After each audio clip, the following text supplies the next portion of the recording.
Assalamualaikum warahmatullahi wabarakatuh. Perkenalkan, nama saya Rindi Laila Alawiyah, akrab disapa Rindi dengan nomor NIM 20.05.52.0094, Prodi S1 Akuntansi, Fakultas Ekonomika dan Bisnis di Universitas Tikubang Semarang atau biasa disingkat Unisbang. Berikutnya, saya akan mempresentasikan tentang 5 dimensi bisnis dalam etika bisnis. Sebelumnya, ada yang tahu nggak apa itu etika bisnis? Apa sih peranan etika bisnis dalam kehidupan? Mungkin sudah banyak yang tahu. Langsung saja yuk kita bahas. Etika bisnis adalah cara untuk melakukan kegiatan bisnis yang mencakup seluruh aspek yang berkaitan dengan individu, perusahaan, dan masyarakat. Etika bisnis memiliki peranan penting karena dapat membentuk nilai, moral, serta perilaku karyawan dan pimpinan guna membangun hubungan adil dan sehat dengan mitra kerja, pemegang saham, atau masyarakat. Etika bisnis adalah aturan yang tidak tertulis soal cara menjalankannya dengan adil dan sudah sesuai dengan hukum yang diberlakukan negara, serta tidak tergantung pada kedudukan individu atau perusahaannya di dalam masyarakat. Etika bisnis bisa menjadi standar serta pedoman bagi setiap karyawan, termasuk manajemen, dan dijadikan sebagai pedoman untuk melaksanakan pekerjaan sehari-hari dengan landasan kejujuran, moral luhur, transparansi, serta sikap profesional. Nah, di dalam materi etika bisnis ini terdapat 5 dimensi bisnis, yaitu yang pertama, dimensi ekonomi, yang kedua, dimensi etis, yang ketiga, dimensi hukum, yang keempat, dimensi sosial, dan yang kelima, dimensi spiritual. Berikut penjelasannya. Yang pertama, dimensi ekonomi. Dari sudut pandang ini, bisnis adalah kegiatan produktif dengan tujuan memperoleh keuntungan. Economic dimension atau dimensi ekonomi berarti berkaitan kondisi perekonomian di suatu wilayah di mana pelaku ekonomi berada. Ini termasuk terkait dengan situasi produksi, perdagangan, konsumsi, industri, uang, dan menghasilkan laba. Dalam makna yang lebih umum, dimensi ekonomi mewakili kesehatan ekonomi secara umum. Manusia sebagai makhluk ekonomi, dalam artian tidak ada satupun manusia dalam hidupnya melainkan membutuhkan manusia lain dalam sebuah transaksi ekonomi. Profesi apapun yang digeluti oleh manusia, mesti dia membutuhkan manusia yang menekuni profesi di luar profesinya. Seperti seorang pedagang membutuhkan keberadaan seorang petani. Demikian pula sebaliknya. Manusia merupakan makhluk ekonomi, dikarenakan cinta dan senang terhadap materi merupakan bagian dari fitrah manusia. Tidaklah benar ketika manusia dilarang untuk menikmati materi, dikarenakan manusia tercipta memiliki 2 unsur. Unsur yang pertama adalah unsur materi, yang membutuhkan asupan yang bersifat materi. Unsur yang kedua adalah unsur imateri, yang membutuhkan asupan yang bersifat imateri. Sehingga ajaran apapun yang melarang manusia untuk menjauhkan dirinya dari hal-hal berbau materi merupakan ajaran yang bertolak belakang dengan fitrah manusia tersebut. Selanjutnya, problema manusia sebagai makhluk ekonomi adalah banyak dari manusia yang berlebihan dalam mencintai materi dan gila akan kekuasaan. Sikap berlebihan inilah yang kerap melupakan manusia dengan menjadikan materi sebagai tujuan, bukan perantara. Tujuan dari hidup manusia sejatinya adalah kehidupan dan kenikmatan ukhrawi yang kekal. Materi sebatas perantara guna mendapatkan tujuan tersebut. Akan tetapi, ketika perantara berbalik menjadi tujuan, akan kita dapatkan tipikal manusia yang korup, serakah, manipulatif, monopolistik, dan kikir.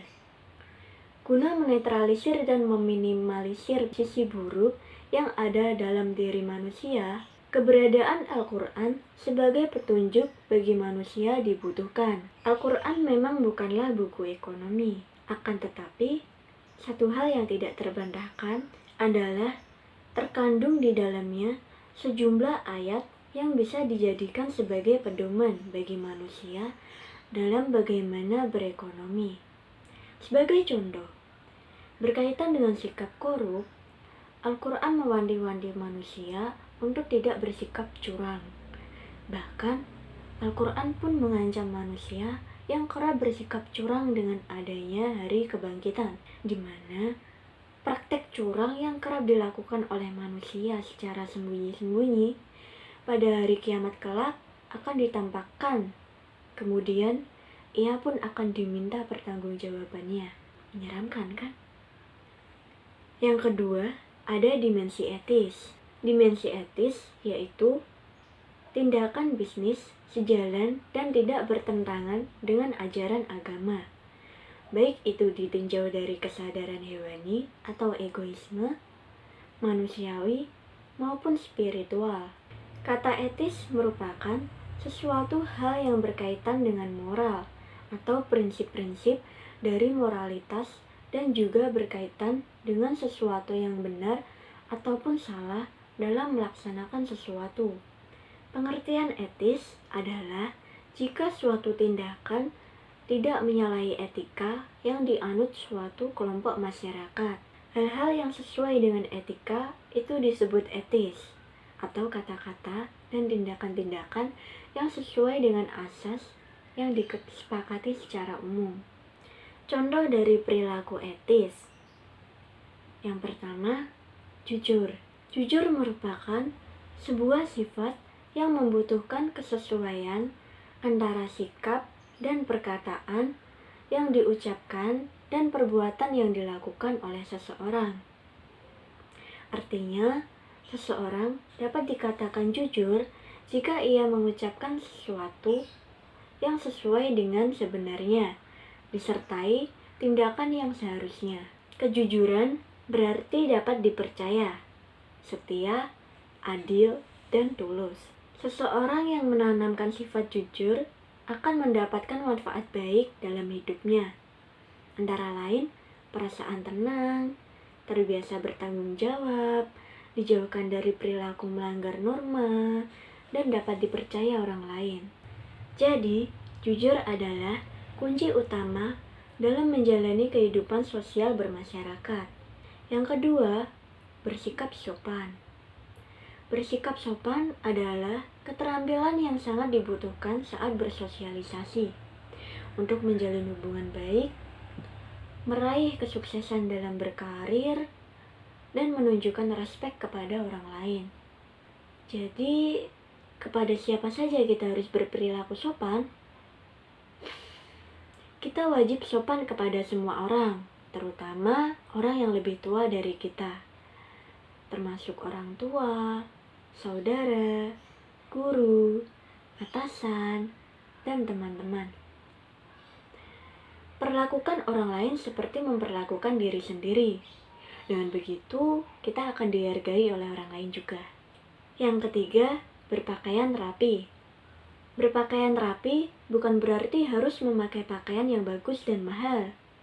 Yang dimaksud adalah pakaian yang bersih, wangi, dan tidak kusut sehingga enak dipandang.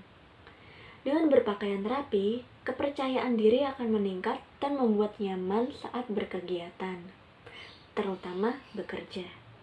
Yang keempat, bertingkah laku baik. Bertingkah laku baik maksudnya adalah melakukan hal-hal baik dengan tulus dan ikhlas. Contohnya adalah menolong orang lain, menawarkan bantuan saat ada yang kesulitan, melaksanakan tugas sesuai perintah, menaati segala peraturan, dan lain-lain yang tidak melanggar norma dan tata tertib. Yang kelima, bersikap dewasa. Sifat dewasa terlihat dari bagaimana seseorang menyikapi segala sesuatu yang terjadi di dalam kehidupan. Biasanya, orang yang memiliki sifat dewasa akan lebih bijaksana dalam melakukan sesuatu. Mereka akan selalu mengesampingkan egonya, cenderung sabar, serta lebih bijak dalam menyampaikan kata-kata kepada orang lain. Sikap dewasa bukan dilihat dari usianya yang lebih tua, tetapi sikapnya yang mampu mengendalikan emosi dan tidak membiarkannya mengontrol pikiran dan perbuatan kita. Jadi, sikap dewasa sangat penting untuk mengambil keputusan dalam suatu masalah. Kemudian, dimensi hukum.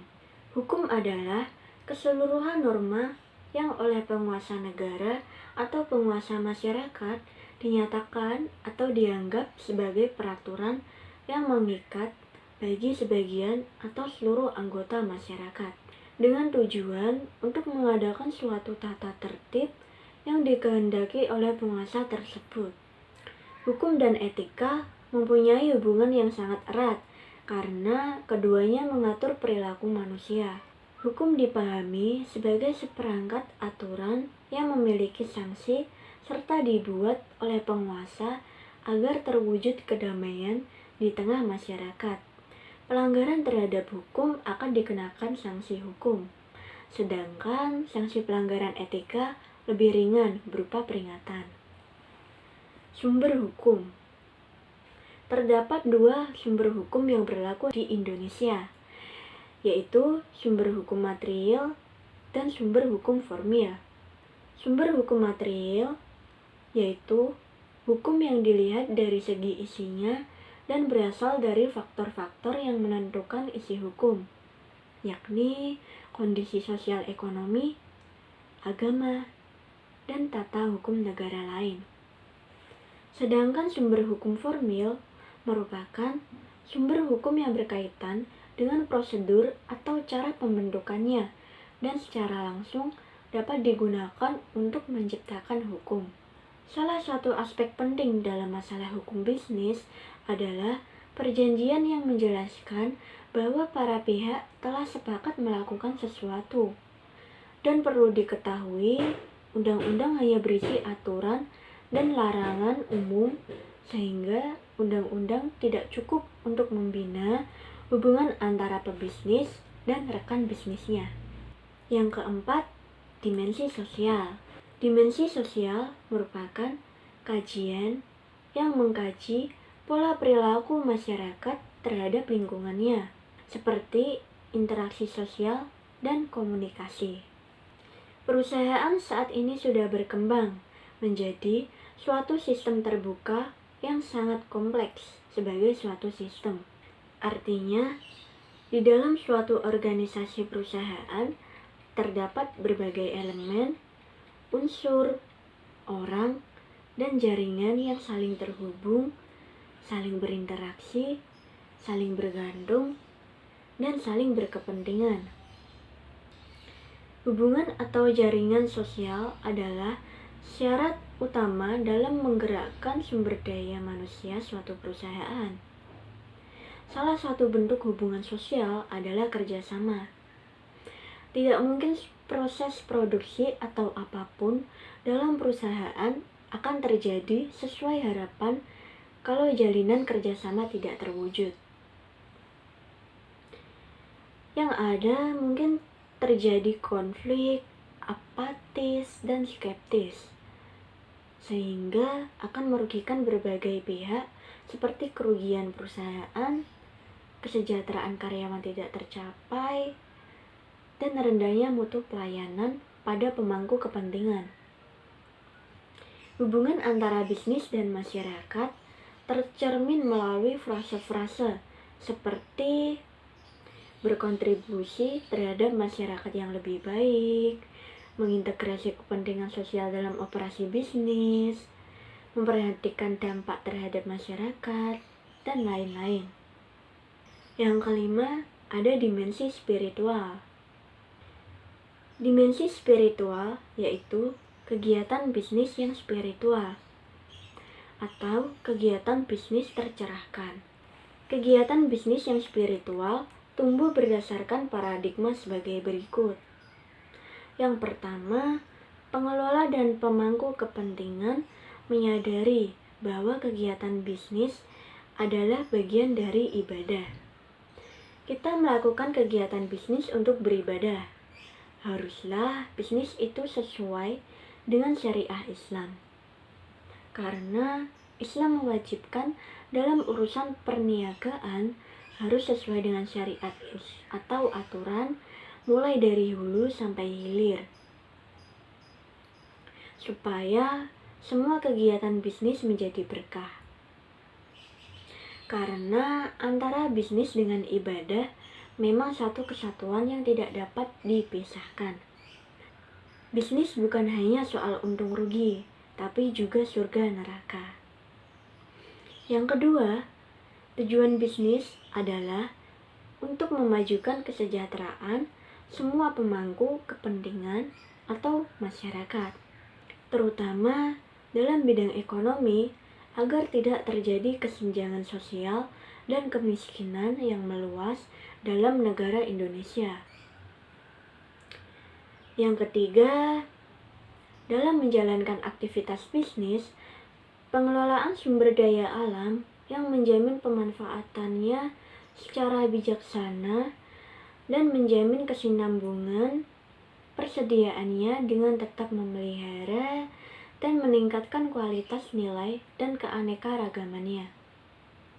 Dalam dimensi spiritual, para pengusaha yang ada di dalam perusahaan memaknai pengelolaan perusahaan sebagai bagian dari ibadah kepada Tuhan, menjadikan perusahaan yang dikelola menjadi sejahtera, sekaligus menjaga dan memelihara kelestarian alam.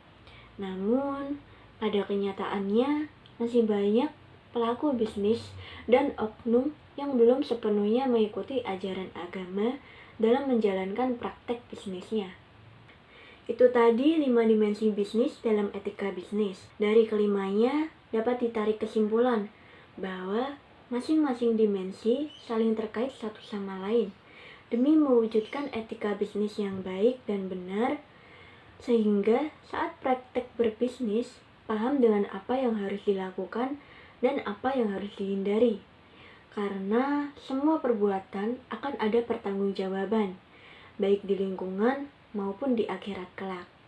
Dunia bisnis dan dunia usaha hanya mungkin berjalan dengan harmonis dan damai kalau semuanya berjalan dengan etika bisnis yang kuat. Semakin kuat etika bisnis yang diterapkan, maka dunia bisnis dan industri yang dihadapi akan semakin kuat.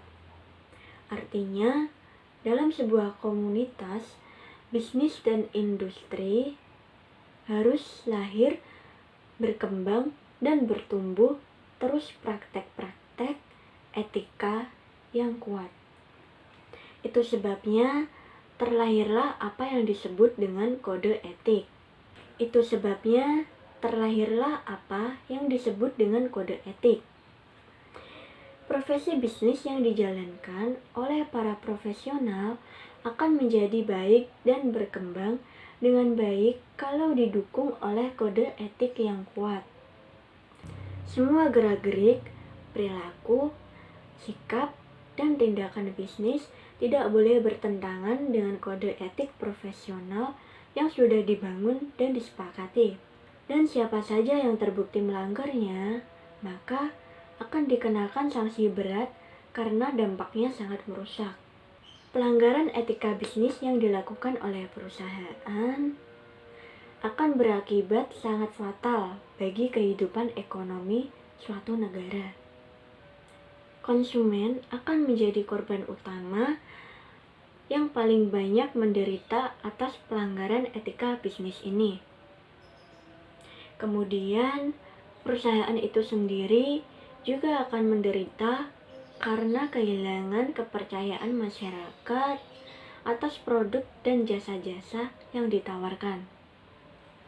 Kemudian, dunia industri dan dunia usaha juga akan menderita kerugian, dan pada akhirnya dunia ekonomi suatu bangsa bisa juga kacau. Harga yang dibayar sangat mahal dari sebuah pelanggaran etika.